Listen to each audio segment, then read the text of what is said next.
जय Hind and welcome back. फिर से एक नए वीडियो में आपका स्वागत है मेरे दोस्तों। पिछले वीडियो में मैंने आपको जो है बहुत सारे नारे और कथन यानी स्लोगन्स के वीडियो दिया था। तो मैंने सोचा कि कुछ बायोलॉजी के भी महत्वपूर्ण सवाल लेके आया जाए आपके लिए। तो आज मैं आपके लिए बायोलॉजी के कुछ महत्वपूर्ण सवाल लेके आए हैं और इस वीडियो को जो आप ज़रूर लास्ट तक देखिएगा क्योंकि ये आपके लिए बहुत महत्वपूर्ण होने वाला है।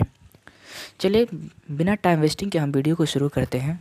तो आज का हमारा पहला सवाल है कि मानव शरीर की सर्वाधिक शक्तिशाली अस्थि कौन सी होती है। मानव शरीर में जो सबसे मजबूत अस्थि होती है वो कौन होता है? जबड़ा। कौन होता है? जबड़ा होता है हमारे शरीर का सबसे मजबूत अस्थि। उसके बाद है मानव शरीर की सबसे छोटी हड्डी कौन सी है? तो मानव शरीर की सबसे छोटी हड्डी वह स्टेपिज होती है, कान की हड्डी, जो किस में पाया जाता है? कान में पाया जाता है। उसके बाद देखते हैं मानव शरीर की सबसे लंबी हड्डी कौन सी होती है। तो मानव शरीर की जो सबसे लंबी हड्डी होती है, लंबी हड्डी वो फीमर होती है। कौन सी? फीमर यानी जांघ की हड्डी। कहाँ पाई जाती है हड्डी? जांघ की हड्डी होती है।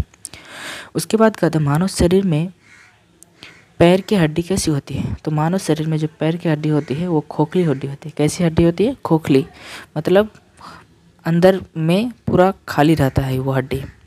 ठीक है, चलते हैं अगले सवाल में। कहते हैं फीमूला नामक हड्डी कहाँ पाई जाती है। तो फीमूला नामक हड्डी वो कहाँ पे पाई जाती है? टांग में पाई जाती है। उसके बाद है हमारा अगला सवाल, मानव शरीर के किस अंग की हड्डी सबसे लंबी होती है। तो वो जांघ की हड्डी सबसे क्या होती है? लंबी होती है। उसके बाद है दांतों तथा हड्डियों में पाया जाने वाला तत्व कौन सा होता है। मतलब दांत में और हमारी हड्डी में कौन से तत्व पाए जाते हैं। तो यहाँ पे कैल्शियम और फास्फोरस पाए जाते हैं हमारे किस में? दांतों और पैरों में कैल्शियम फॉस्फेट पाया जाता है। ठीक है, उसके बाद है बुढ़ापे होने पर जो हड्डियाँ कमज़ोर क्यों हो जाती है। तो किसकी कमी से? कैल्शियम की कमी हो जाती है, जिस कारण से हमारे हड्डियाँ कमज़ोर हो जाती है और चलने में बुलने में दिक्कत होती है। ठीक है, चलिए अगला सवाल है हमारा कि अस्थि में कौन सा लवण सर्वाधिक मात्रा में पाया जाता है। तो अस्थि में सर्वाधिक लवण कौन सा पाया जाता है? कैल्शियम फॉस्फेट पाया जाता है। क्या पाया जाता है? कैल्शियम फॉस्फेट पाया जाता है। उसके बाद है हमारा अगला सवाल कि मनुष्य के जीवन काल में कितने दांत दो बार निकलते हैं। मानव शरीर में कितने दांत दो बार निकलते हैं। तो 20 हमारे शरीर में मुंह में ऐसे दांत होते हैं जो क्या निकलते हैं? दो बार निकलते हैं। कई बार निकलते हैं? दो बार निकलते हैं। ठीक है, उसके बाद हमारा अगला सवाल है आज का, मनुष्य में पाचन क्रिया प्रारंभ कहाँ से होती है। तो मनुष्य में पाचन क्रिया जो है वो मुख, जिससे हम भोजन को मुंह में देते हैं वहीं से पचना शुरू हो जाता है।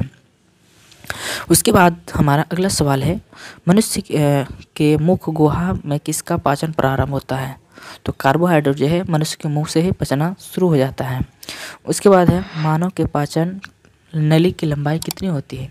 मनुष्य का जो पाचन नली होता है उसकी लंबाई 32 फीट है। कितना फीट है? 32 फीट है। चलते हैं हम लोग नेक्स्ट प्रश्न की ओर। कहते मुख में स्टार्च का शर्करा में पचन किसके द्वारा होता है। तो शर्करा का पचन टाइलिन के द्वारा होता है। कहता है प्रोटीन को पचाने वाला एंजाइम क्या है। तो प्रोटीन को पचाने वाला एंजाइम रेनिन है। कौन सा है? रेनिन। लार में कौन सा एंजाइम पाया जाता है? लार में टाइलिन पाया जाता है। लार में कौन सा एंजाइम पाया जाता है? तो टाइलिन एंजाइम पाया जाता है। चलते हैं हम लोग अगला प्रश्न की ओर। क्या है? भोजन पचाने के लिए आवश्यकता होती है। तो भोजन को पचाने के लिए हमें एंजाइम की आवश्यकता होती है। किसकी आवश्यकता होती है? एंजाइम की आवश्यकता होती है। अगला सवाल है हमारा, मानव पेट में कौन सा अम्ल अवस्थित होता है। तो मानव अम्ल में हाइड्रोक्लोरिक अम्ल अवस्थित होता है। कौन सा अम्ल? हाइड्रोक्लोरिक अम्ल। प्रोटीन का पाचन प्रारंभ कैसे होता है? प्रोटीन का पाचन अमाशय के द्वारा होता है। किसके द्वारा होता है प्रोटीन का पाचन? अमाशय के द्वारा होता है। उसके बाद है मानव शरीर के किस अंग को शरीर का रासायनिक कारखाना कहा जा सकता है। तो किसको? तो यकृत जो होता है यानी लीवर, इसको हम लोग क्या कहते हैं? रासायनिक कारखाना कहता है। पित्त किसके द्वारा पैदा किया जाता है। तो पित्त जो है यकृत के द्वारा यानी लीवर के द्वारा पित्त को क्या किया जाता है? पैदा किया जाता है। अगला सवाल है हमारा, पित्त का मुख्य कार्य क्या होता है। तो पित्त का मुख्य कार्य क्या है? वसा का वैसीकरण करना। किसका वैसीकरण करना? वसा का वैसीकरण करना। अगला सवाल है पेसमेकर का संबंध किससे है? तो पेसमेकर का संबंध जो है वो हृदय धड़कन से होता है। पेसमेकर का संबंध किससे होता है? वो हृदय, ऐसे हम लोग बोल सकते हैं आर्टिफिशियल ये हृदय होता है पेसमेकर। ठीक है। ब्लड प्रेशर मापक यंत्र को क्या कहते हैं? जो जिस यंत्र से हम लोग ब्लड को मापते हैं तो उसे हम लोग बोलते हैं स्फेग्मोमैनोमीटर कहते हैं। क्या कहते हैं? स्फेग्मोमैनोमीटर कहा जाता है। उसके बाद कहता है मनुष्य के शरीर में हृदय को एक बार धड़कने के लिए कितना समय लगता है? तो हृदय को एक बार धड़कने के लिए 0.8 सेकंड का समय लगता है। चलते हैं हम लोग आज के अगले प्रश्न की ओर। स्वस्थ मनुष्य का धड़कन जो है 1 मिनट में कितनी बार धड़कता है? तो स्वस्थ मनुष्य का हृदय जो है 1 मिनट में 72 बार धड़कता है। उसके बाद है हमारा सोते समय मनुष्य का रक्तचाप क्या हो जाता है? तो रक्तचाप घट जाता है। और जब हम कोई कार्य करते हैं उस टाइम हमारा रक्तचाप क्या हो जाता है? बढ़ जाता है। दौड़ते समय मनुष्य का रक्तचाप क्या हो जाता है? तो मनुष्य का रक्तचाप बढ़ जाता है। इसको आपको ध्यान में रखना है।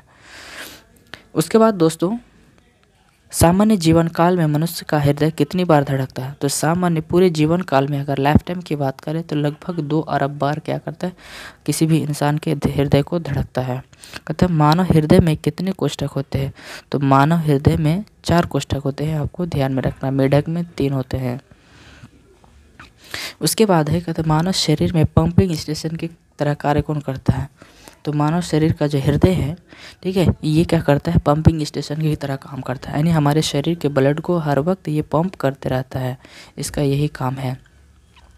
उसके बाद सर्वप्रथम रक्त परिसंचरण तंत्र का अध्ययन किसने किया था? तो विलियम हार्वे ने जो है सबसे पहले ब्लड प्रेशर का अध्ययन किया था। उसके बाद हमारा स्वस्थ मानव शरीर में रक्त की कुल मात्रा होती है।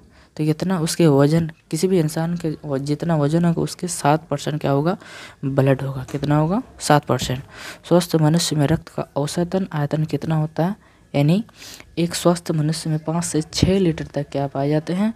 ब्लड पाए जाते हैं। कितना लीटर? 6 लीटर तक पाए जाते हैं। मानव रक्त का पीएच मान कितना होता है? तो मानव रक्त का पीएच मान 7.4 होता है। कितना होता है? 7.4। मानव शरीर में रुधिर बैंक का कार्य करता है। तो तिल्ली, जिसे हम लोग स्पेलिंग बोलते हैं, तिल्ली को क्या करता है? ब्लड बैंक कहा जाता है। उसके बाद क्या है अगला सवाल? रक्त में पाए जाने वाला धातु कौन सा है? तो रक्त में पाया जाने वाला धातु लोहा है। उसके बाद रक्त का शुद्धिकरण कौन करता है? तो रक्त का शुद्धिकरण किडनी करता है। अगला सवाल है मानव शरीर में खून के शुद्धिकरण की प्रक्रिया को क्या कहते हैं? तो खून के शुद्धिकरण की प्रक्रिया को डायलिसिस कहा जाता है। क्या कहा जाता है? डायलिसिस कहते हैं। किसके कारण रक्त में लाल रंग का होता है? तो हीमोग्लोबिन की उपस्थिति के कारण ब्लड का रंग जो है कैसा दिखाई पड़ता है? रेड दिखाई पड़ता है। कैसे दिखाई पड़ता है? रेड दिखाई पड़ता है। उसके बाद हमारा सवाल है मानव शरीर में हीमोग्लोबिन का क्या कार्य है? तो हीमोग्लोबिन का काम क्या है? ऑक्सीजन का परिवहन करना। किसका काम करना? ऑक्सीजन का परिवहन करना होता है। उसके बाद किसकी सहायता से रक्त द्वारा ऑक्सीजन ले जाया जाता है? तो लोहित कोशिकाएं जो है वो ऑक्सीजन को क्या करता है? ट्रांसपोर्टेशन करता है। उसके बाद हमारा आज का आखिरी सवाल को देख लेते हैं। कहता है साफ रक्त फेफड़ों में हृदय में कौन सा रक्त वाहिकाएं ले जाती हैं? तो वो फुफ्फुस सिरा क्या करती है? मतलब साफ सुथरा रक्त को कौन ले जाती है? फुफ्फुस सिरा लेके जाती है। हीमोग्लोबिन का महत्वपूर्ण घटक कौन है? तो हीमोग्लोबिन का महत्वपूर्ण घटक आरबीसी है। उम्मीद करते हैं दोस्तों जितने भी हमने ऑब्जेक्टिव आज बताया ये आपको अच्छा लगा होगा। तो अपने दोस्तों में इस वीडियो को शेयर ज़रूर कीजिएगा।